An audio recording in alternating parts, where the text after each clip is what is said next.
Welcome in on a Friday, everybody. I'm Reed Cowan. All right, so our video feeds take us to Bermuda, bracing for Hurricane Ernesto. Plus, we are on the road with Vice President Kamala Harris talking about your money and her plans to keep costs low. This while Donald Trump campaigns outdoors once again, but this time with bulletproof glass. This is CBS News 24/7. Thanks for watching. Let's go.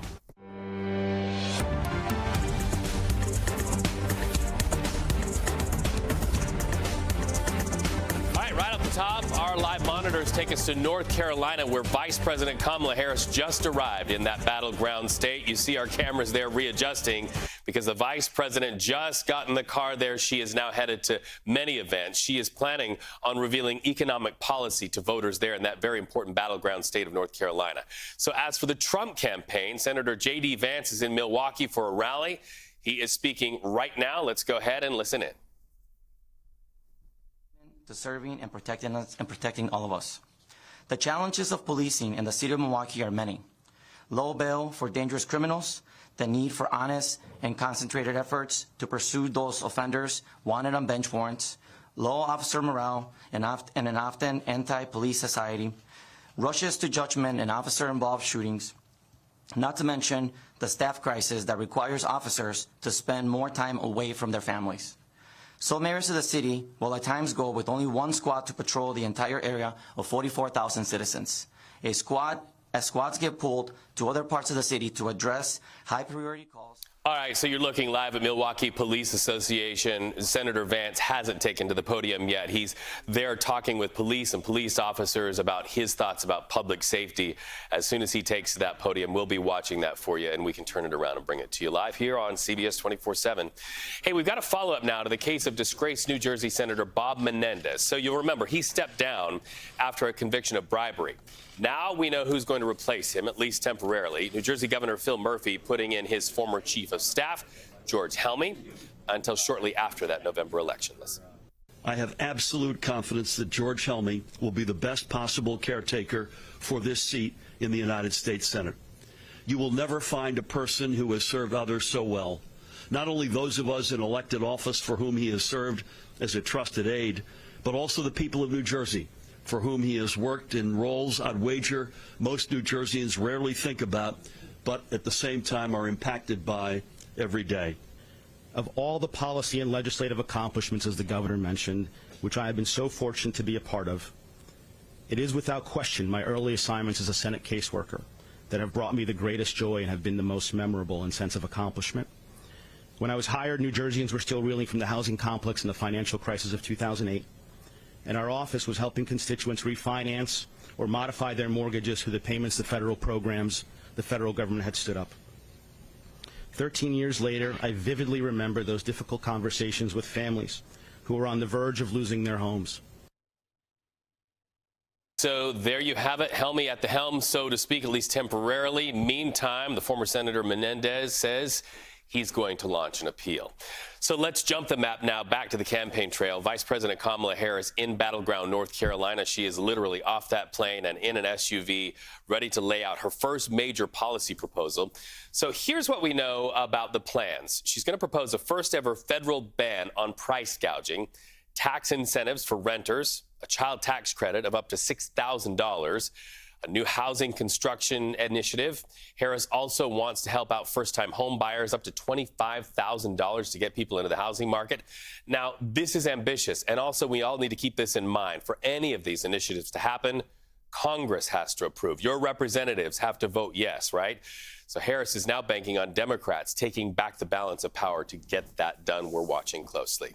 It is going to be a busy weekend, though, for both campaigns. The Harris Walls ticket, they're going to be going to multiple locations in Pennsylvania days before the DNC. And by the way, they're going to start that by doing it on bus, dotting the map community to community, starting in Pittsburgh.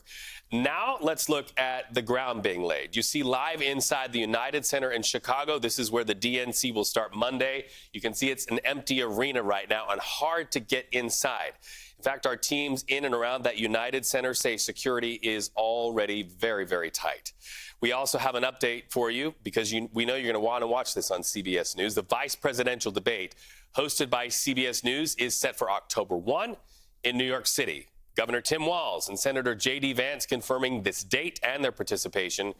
CBS Evening News anchor and managing editor Norah O'Donnell and Face the Nation moderator and CBS News chief foreign correspondent Margaret Brennan will moderate this discussion.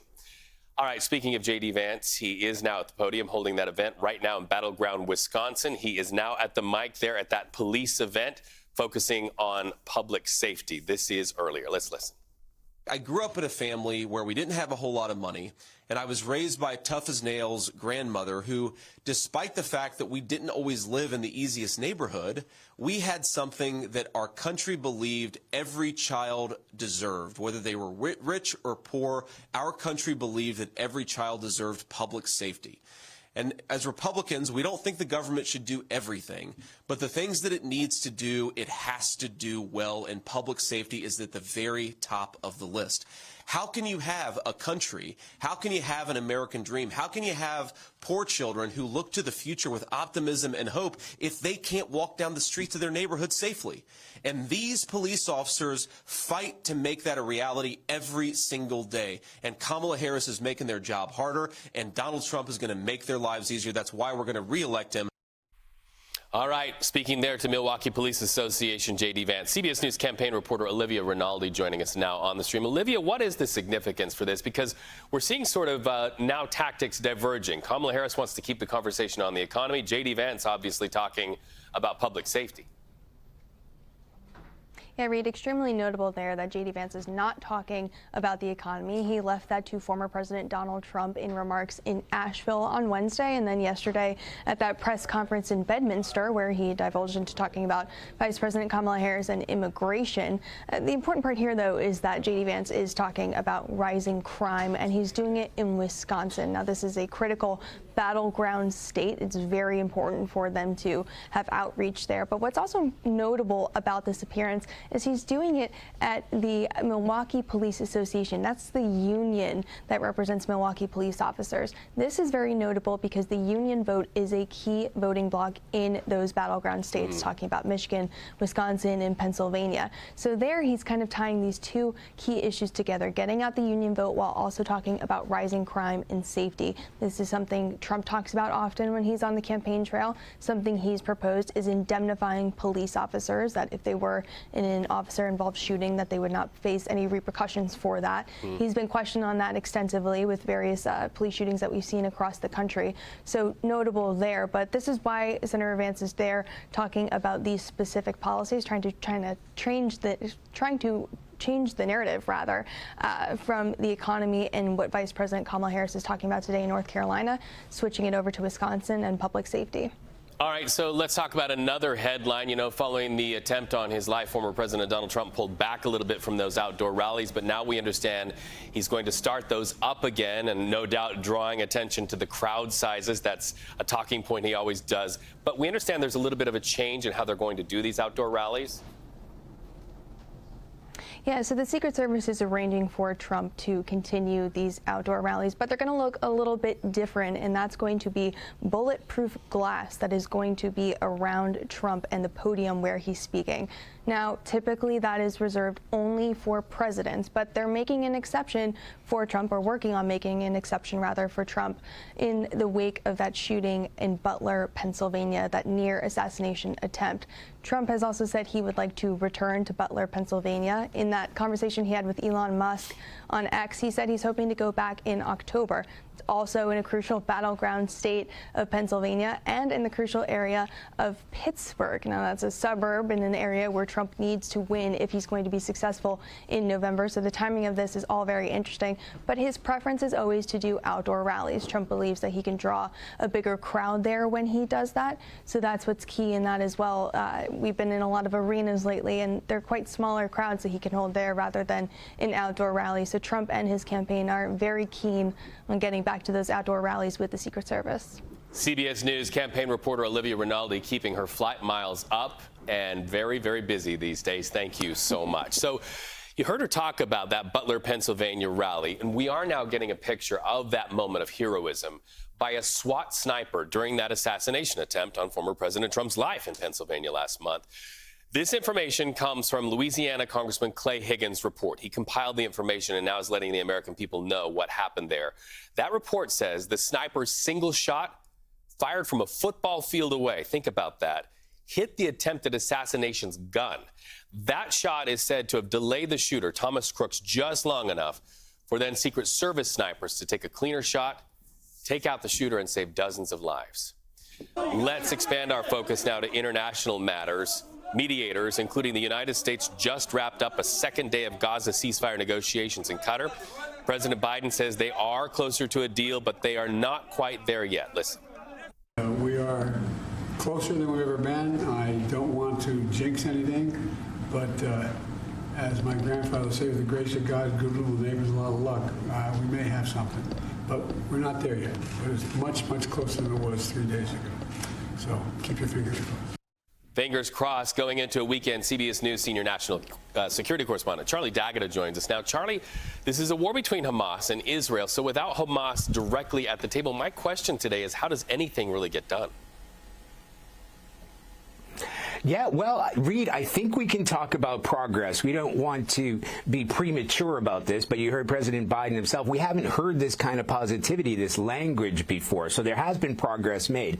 So in a joint statement from the United States, Qatar, and Egypt describes the talks in Doha as serious and constructive. Now, they've concluded for now.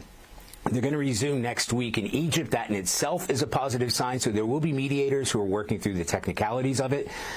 But as you said, you know, the two main players here, Israel and Hamas. Hamas wasn't involved in any of these talks, but that doesn't mean they weren't involved on the outside. So they've been speaking through mediators. There are several political reasons that they didn't want to get involved in this part of it. It goes back to a July 2nd Biden administration ceasefire proposal, and that's something they want to go back to. So part of that implementation has to do with the movement of Palestinians from south to the north, the opening of borders, and then they'll start talking about the actual ceasefire and, of course, the return of Israeli hostages. However, what's important here is that progress appears to be made, and this is one very important thing that CBS News can report. So a source with knowledge of the conversation, this is between Iranian prime ministers and the Qataris, to avoid any escalation given the ongoing talks in Doha, mentioned there was some progress made and stressed the need for calm to give the ongoing talks a chance. Again, this is Iranian leadership and the Qataris, which shows you there's a level of coordination there, and at least that the Iranians are at least monitoring these ceasefire talks. And that's important because of all the escalation that we've seen in that region. Right. I remember how we started Monday, Charlie. Everybody wondered if a hit from Iran somehow, or maybe from Hezbollah into Israel, wasn't imminent. So it's good to get to Friday and have that progress report. Charlie D'Agata reporting from CBS News at our Pentagon headquarters. Thank you so much. All right, when we come back, we are watching a hurricane barreling its way towards Bermuda. CBS News 24/7 streaming coast to coast and worldwide has Dave Malkoff positioned there. Until we come back, we'll be watching these monitors for breaking news.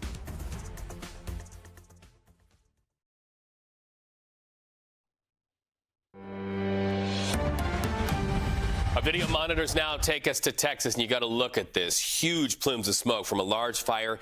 This is playing out at a Houston flea market. Many fire departments there trying to get this out. We can tell you it's been a dangerous firefight as they shoot water down onto that very large area. This is at the flea market called the Tia Pancha on Houston's north side. So we see how huge that fire is. It's breaking news. We'll continue to watch it very closely. Hey, the site of a race riot credited with the start of the NAACP gets national monument status. We can tell you a short time ago at the White House, President Joe Biden signed a proclamation for that site in Springfield, Illinois, delivering remarks to civil rights leaders and elected officials. By signing this designation for Springfield 1908 Race Riot National Monument, we remind ourselves we have no safe harbor unless we continue to remind people what happened. What happened. It's really important. And I'm, you know, as you've heard me say, when I had an operation years ago, the doctor told me what my chances were, and he said, you know, your problem is you're a senator. He said, you're a congenital optimist. Well, I am an optimist. I'm optimistic about this country because we're good people. But we can't let these things fade. So today's proclamation time marked 116 years since that major event in U.S. history. Now let's look live at the North Atlantic. The people in Bermuda brace for Hurricane Ernesto. You can see right there, it is looking like the storm is just about ready to open the curtains and make its appearance. That's where we find CBS News national correspondent Dave Malkoff. Dave, you've had a chance to talk to some pretty high-level officials who have a hand in security there for the people in Bermuda. Yeah, Reed, and the wind is picking up here. The rain is starting to fall. We're going to start seeing tropical storm force winds in just a bit. But we do have some breaking news here to share with you. Let me bring in Minister Michael Weeks, who is the National Security Minister here in Bermuda. You were telling me that you just heard more information about this hurricane and what it's going to do to Bermuda. Well, the news is that the hurricane will arrive 3 hours earlier than predicted. The tropical storm winds and the hurricane force winds have arrived 3 hours than predicted. At first it was supposed to be late this evening, but as we can see now, they're starting to hit the island. So the plan is to get everybody off the road, safety first, and if people can find shelter, just shelter in place. There are nations around the world who are dealing with the effects of climate change, where we have a high level of hot water and surface temperatures that are the fuel for these hurricanes, sea level rise, that kind of thing. You're uniquely positioned in the Atlantic to get these storms and to get them as they are intensifying. You've seen this intensify over the last 20 years, too. Yes, we have seen them intensify, and we know that everybody's experienced the effects of climate change. But what we have in Bermuda, we have some unique resources because we are by ourselves, and we have to put our resources in protecting and safeguarding the country. So I have no doubt, I have all faith that we can weather this storm collectively. Not only do you have a building code that is up to 150 miles an hour, you've got these roofs behind us that actually collect water into a cistern under there, but you've also got another resource, and that's Bermudians themselves. Yes, we can't do nothing without the spirit of us here in Bermuda, because we know that we're out here located in the middle of the Atlantic by ourselves. We have a benefit of having good construction of our homes and our roofs, so very, very little damage is done to our physical structure. The trees and the foliage are the ones that suffer. But as a people, in times of crisis, we come together and we will weather this storm and come out hopefully safely on the other end. Let's all hope for that. Minister Michael Weeks, National Security here in Bermuda. Thanks so much for joining us live here on CBS News 24/7. We will be here, Reed, through the storm and showing you how it affects people here and how they are weathering the storm. As the minister just said, we've seen people putting up boards on windows, putting hurricane shutters up, and closing down the airport. Those ships, the cruise ships that went out a day early because people had to cut their vacation short. But that's what's happening live here in Bermuda. We will be here through the duration, and we'll check in with you tomorrow and throughout the evening. We're glad you're there. Be safe. And really what you talk about punctuates why community matters, people helping people. And Dave Malkoff bringing the magic once again to the stream, bringing us the Minister of National Security. Thank you so much, Dave Malkoff. Okay, so let's expand the conversation, bringing Jessica in right now. A lot of people wondering on the eastern seaboard if any of this will push some negative weather over towards them. We do have some stronger waves right around the corner, Reed, as we head into the coming days along that eastern coastline. But I love what he said just earlier. Of course, that high spirit and, of course, those strong roofs, too. That's really going to help as the storm gets closer to the island of Bermuda. Within the next 24 hours, we will see it hit Bermuda, and it continues to track north well offshore. So notice our eastern coast right here, and notice all those clouds about 650 miles offshore of the east coast. That's where Bermuda is at, and that is where that hurricane is currently tracking. Sitting at a Category 2 right now, strong sustained winds as it's starting to gain some more strength, actually, as it hits warm sea surface temperatures, getting closer to the island of Bermuda. Now, there's a dirty side and a not dirty side of a hurricane. Those winds that are whipping just to the north on this edge, that's the stronger winds that actually is going to impact the island as we head into the coming days. So he mentioned it too. The trees aren't going to hold their structure necessarily, but they do have strong infrastructure all throughout that island, and we continue to keep a close eye on Bermuda as they are right now under a hurricane warning,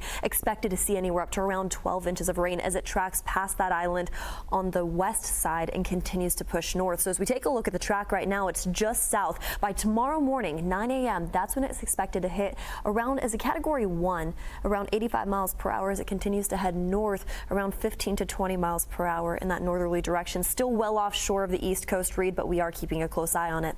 All right, we're also keeping an eye on the impacts of Ernesto. You know, before Bermuda, Ernesto knocked out power in Puerto Rico. So we're following that because so many people affected. In fact, our teams on the ground there report no word right now when these lights will come back on for people. These transformers just sitting there without any of the juice inside. There are concerns right now about the health of people who can't afford generators or depend on energy stored up through solar panels. No AC or other utilities while power is out has proven deadly in other parts of the United States this hurricane season. So we are watching it closely. When we come back, CBS News 24/7 is going to take you back to the East Coast. There are some allegations against Eric Adams, the word corruption. We're going to see how his office is responding when we come back.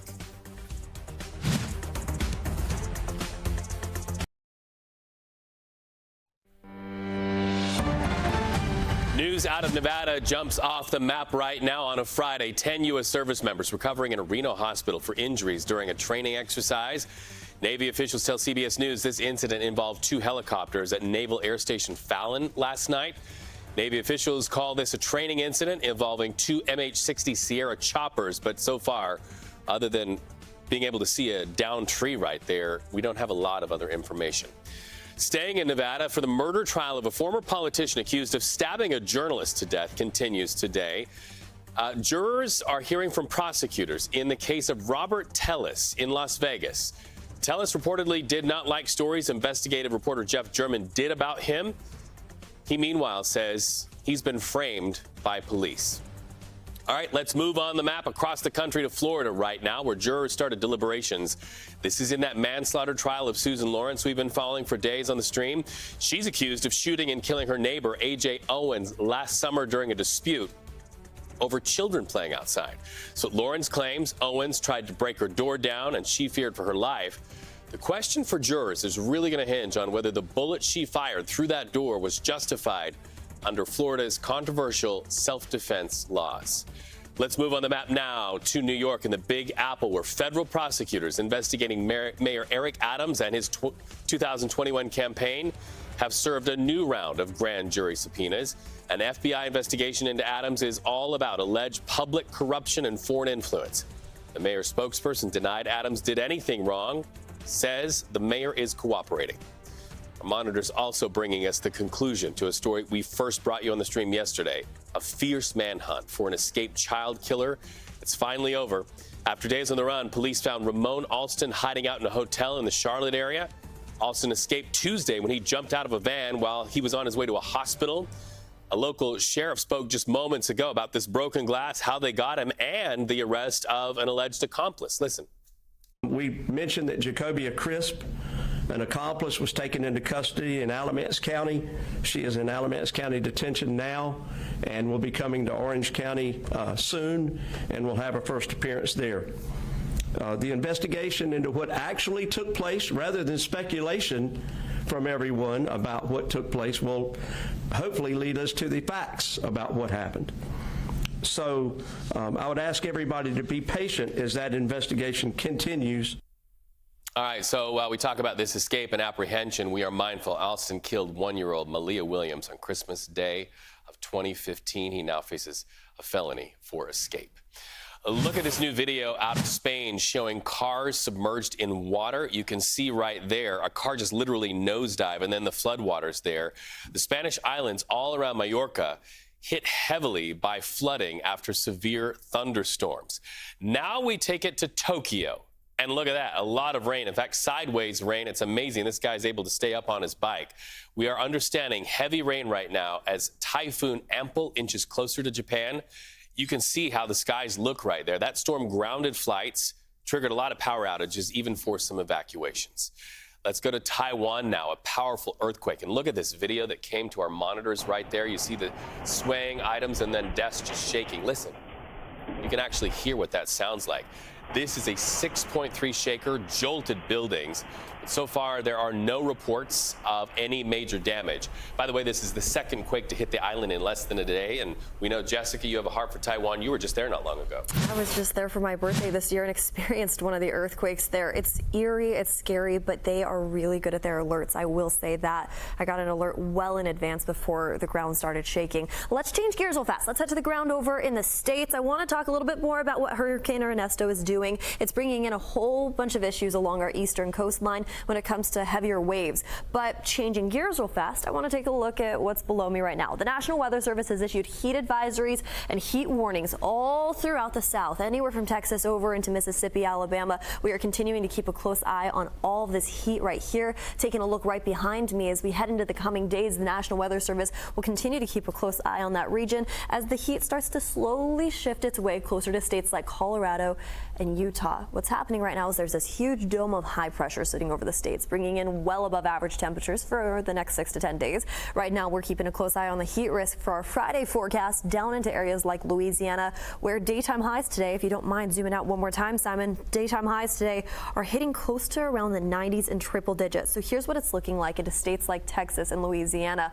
Well above average temperatures on record. However, I will say, when you have relative humidity anywhere from 60 to 70, even 80%, those feels like temperatures in areas like New Orleans sitting at 92 degrees ends up being closer to around 110 degrees. So that's something to keep in mind, Reed. It's hot, it's humid down there. We're keeping a close eye on all those kiddos going back to school this week, too. Oh, that's right. Back to school week. Okay, so while all of that is happening, campaign season heating up, when we come back on the stream, we'll go live to right where Kamala Harris and Tim Walz are going to be crossing the map and what they'll have to say to voters in North Carolina, especially Vice President Harris as she lays out her economic plan. We're back in just a minute.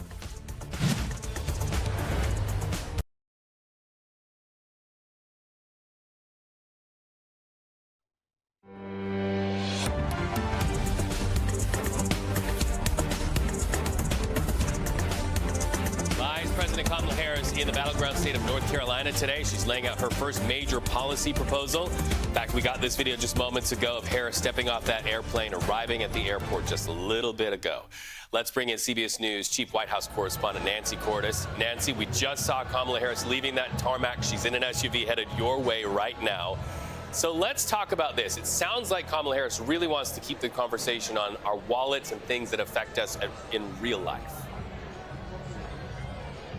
Right, and she's particularly focusing today, Reed, on pocketbook issues like housing, grocery prices, and prescription drugs. She's essentially supersizing some of the proposals that President Biden laid out when he ran for office 4 years ago, and in a few cases, she's introducing some new ones. So, please for welcome example, Wake County Board of Commissioners Chair. The event is just getting underway behind me, so sorry if you're going to hear a lot of talking and music behind me. So anyway, she is, she's proposing a reinstatement of the child tax credit, $3,600 per child, up to $6,000 for newborns.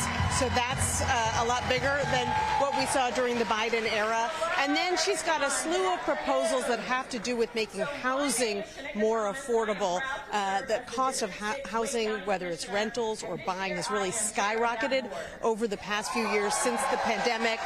And she wants to offer some very generous incentives for home builders to build less expensive homes, and also $25,000 for first-time home buyers to help with their down payments. We don't know yet how she wants to pay for this, whether she's planning to cut elsewhere to compensate. We're hoping to get more of those details today, Reed.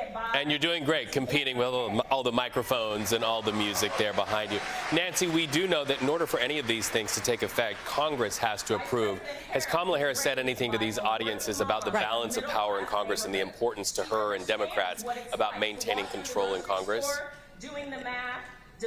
No, and in fact, that is such a great question, because even when it comes to the child tax credit, something that many Democrats support, it has lapsed the last few years in Congress. Democrats did not have enough votes to push it through after 2021. And so without a larger Democratic majority in the Senate and winning back the majority in the House, it's hard to see how she would be able to enact some of these policies. And yet it is a time-honored tradition for presidential candidates, for any office really, to lay out what they'd love to do in a perfect world. We're seeing that from former President Trump as well, who's now saying that he'd like to impose across the board 10 to 20% tariffs on imports to the U.S., something that is also unlikely to happen even if he is elected. Fascinating times, and okay, I just want to peel back the layers about what our viewers don't see. Not only is Nancy competing with all of that noise behind her, she also likely has reporters shoulder to shoulder with her as well. Nicely done there. Thank you so much, Nancy. We love having you on the stream. Hey, after North Carolina, Harris joins running mate Governor Tim Walz in another battleground state of Pennsylvania. The pair is actually going to be traveling by bus. They're going to start off with a stop in Pittsburgh on Sunday.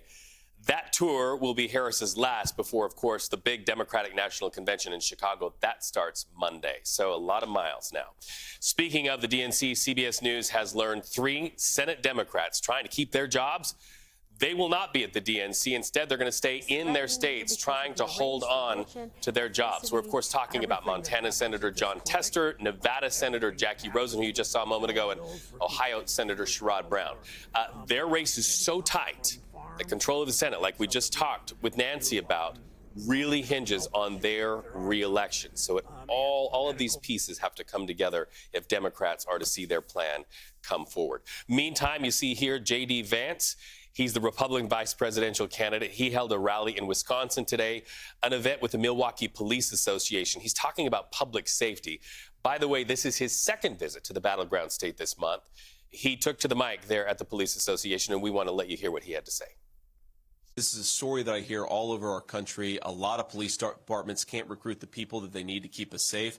And it's only going to get worse unless we fix this problem. And Donald Trump and I promise that we are going to fix this problem. First of all, you hear from police officers, and I've heard this story today, but again, I've heard it from all over our country. A lot of the reason that it's hard to recruit police officers right now is because our leaders have attacked the police for so long that a lot of people just don't want to do police work anymore. That is the first thing that leadership needs to change. We need to make it clear that we want good people, we want good police officers, we want the very best to join the American police forces all over our country, because unless we have the best people becoming police, public safety is always going to be a fantasy and not a reality. So let's have leaders who support the work of police, not people like Kamala Harris who put the police down. All right, so you hear 2 emerging themes this week from the Trump-Vance campaign. They're talking about public safety and the economy. We'll continue following them. But, you know, after the assassination attempt on his life at an outdoor rally, former President Donald Trump says his rallies are going outside once again. But there is a little bit of a change in how they're doing things to report today. The Secret Service says they're going to surround Trump's podium with bulletproof glass. Now, why is that different and reportable? Well, it's because typically that protection is reserved only for presidents currently in office, not former presidents. But the agency says they're making an exception after that Pennsylvania assassination attempt and shooting. Meanwhile, and let's talk about public safety now. We're learning more about a SWAT sniper whose fast action and precision saved a lot of lives. So this information comes from Louisiana Congressman Clay Higgins' report that he compiled on what happened that day in Butler, Pennsylvania. It says the sniper's single shot, just one single shot, fired from a football field away, hit successfully that assassin's gun, or the attempted assassin's gun. What that did, it knocked that gun a little bit, gave them some time. It delayed shooter Thomas Crooks just long enough for Secret Service snipers to take that clean shot. They killed Crooks and no doubt saved the lives of dozens of people there on the ground. Fascinating information coming from that report today on Friday. Now we've got a follow-up to the case of disgraced New Jersey Senator Bob Menendez. So we know he's stepping down next week after a conviction of bribery, but we also now know who's going to replace him. New Jersey Governor Phil Murphy putting in his former chief of staff, George Helmley, until shortly after the November election. Listen.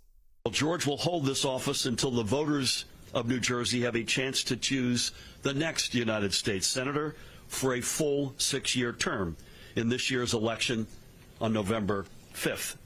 And once the results of this year's election are certified, which will occur in late November, I will ask George to return to the Garden State. Relying on my familiarity with the Senate and my deep knowledge of the issues facing this state, I will stand as our second crucial voice in the Democratic caucus under Majority Leader Chuck Schumer on the important items that will come before us over the next months. I will draw from the words of the man under whom I began this journey in public service, the late Senator Frank Lautenberg. Upon his initial retirement from the Senate in his final address on the floor in December of 2000, he said, "The fact of the matter is, if we defend the interests of our state in concert with the interests of our country, we will have done our jobs correctly." Meanwhile, Bob Menendez says he will appeal his convictions. We'll be watching that one closely. Let's look live right now at the North Atlantic. A lot of people are bracing for this Hurricane Ernesto. You know, just a moment ago, and only on the stream, we were able to hear from Bermuda's Minister of National Security saying people in Bermuda are working together to brace for that hurricane. And so we are watching it from a meteorological standpoint. Let's bring Jessica in. You know, just 650 miles offshore of the States, that's where that hurricane is currently at, as it tracks directly north, heading all the way up to Bermuda as we head into the early morning hours tomorrow. You can see there's no clouds between that hurricane all the way to our eastern coastline. However, heading into the next couple days, we continue to keep a close eye on that system as it continues to head closer to Canada's border throughout the next couple days. So taking a look at where it's at right now, it's still south of Bermuda, but the storms are starting to really kick up as the strong side of that system is actually going to hit the coastline of Bermuda early tomorrow morning. Now, there's a strong side and a not so strong side when it comes to direction, or comes to the winds, and has to do with the direction. The dirty side is just along that eastern area, and that's what's going to hit Bermuda as we head into the coming days. So wind speeds are going to be very strong, hitting that island at a hurricane warning right now. And heading into the next couple days, we can see up to around 12 inches of rain also fall from that exact storm as it continues to track north. We keep a very close eye on Futurecast, but also taking a look at the track, it will continue to stay around a Category 1 as it hits the island of Bermuda. At that point, it continues to move north back into the Atlantic, closer to Canada as we head into the coming days, but it'll still stay offshore. It's causing a lot of issues, though, with some rough surf along our eastern coastline, anywhere from Norfolk all the way down into the Carolinas. We'll continue to track this as we head into the next few days, keeping a very close eye on Bermuda right now. You know, I loved that interview that he did earlier. Right. They have such a strong energy and such a positive attitude, despite the fact that this storm is going to cause a lot of issues throughout that community. Communities, how we get it done. Jess, thank you so much. Our eye on Bermuda and our eye on America. A problem for parishes and a possible solution when we come back.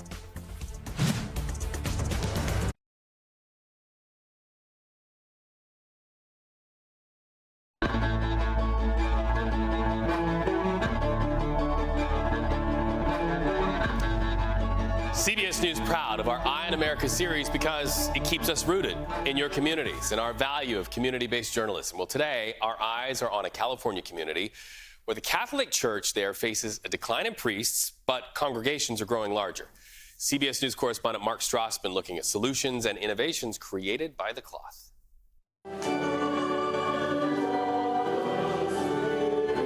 For Catholics in Central California, bigger means better.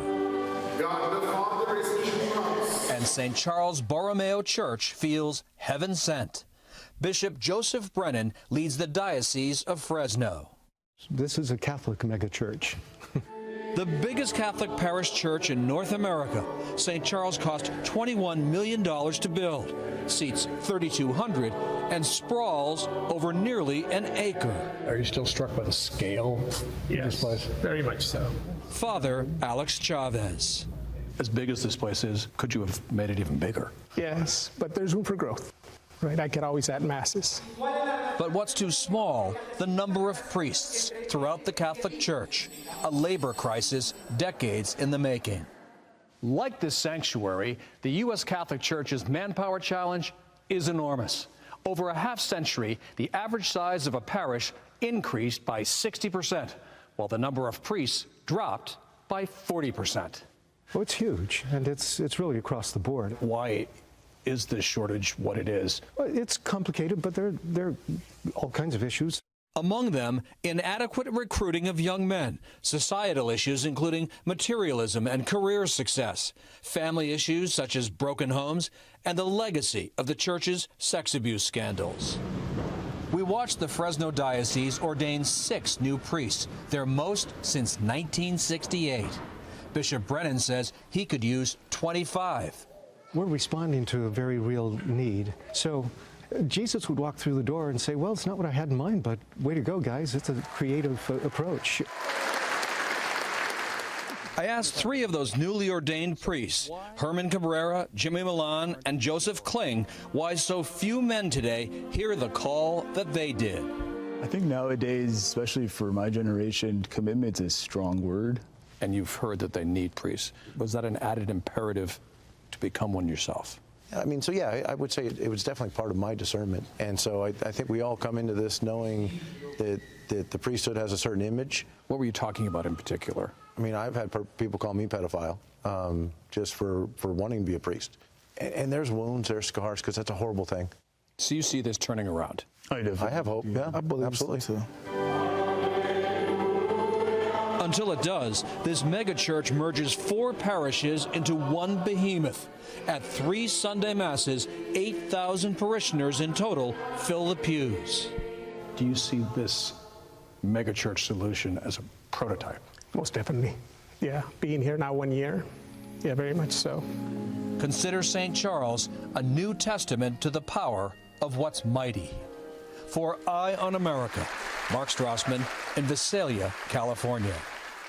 All right, so from California, let's jump the map now to South Dakota. That state's governor announcing help for flood victims by way of a presidential disaster declaration. That frees up some money. Summer storms destroyed homes, caused millions of dollars in damages there in that part of the country. Now let's jump the map to Nevada. Aerial video shows a charred hillside after a wildfire broke out near the California-Nevada border. We've been talking about it for days, but now we're able to actually get up in there and show it to you. We're talking about the Gold Ranch fire. It started by a burning car near Reno, and that's the burn scar from it. That fire threatened dozens of homes. You can see some of the rooftops there. Jess? Alrighty, well, high surf and coastal flood advisories are in effect right now along our eastern coastline.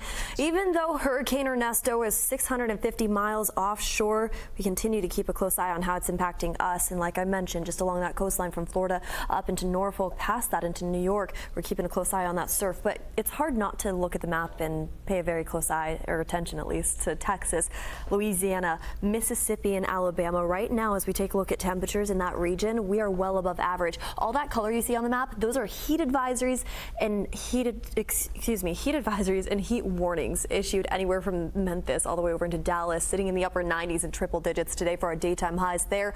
It's the relative humidity that you want to keep a close eye on when it comes to the south. If you're traveling there this weekend, or if you live there, you know exactly what I'm talking about. When relative humidity hits close to around 60, 70, 80%, suddenly the feels like temperatures down there are closer to 110 degrees in certain pockets.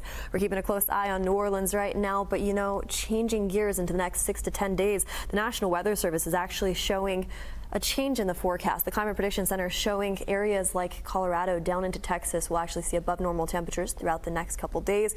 This heat risk map still paying very close attention to the south right now throughout this weekend. Keep in mind, many kiddos are back to school this week, and parents want to be very cautious right now, sending them off to school, recess, outdoor activities, making sure that at least they have water bottles, extra water bottles, sunscreen. You know, when you're dealing with that extreme heat coming out of the months of summer, right, it could come as a surprise sometimes too. So keeping a close eye on the south. Insulated water bottles, a little ice in it. Go fancy. All right, Jess, thank you so much. Hey, before we leave you, we want to show you some live pictures out of Raleigh, North Carolina. That is where we expect Vice President Kamala Harris to continue to make her case as she wants to keep the keys to the White House. And you're seeing right now North Carolina Governor Roy Cooper there rallying the people, talking about lowering costs.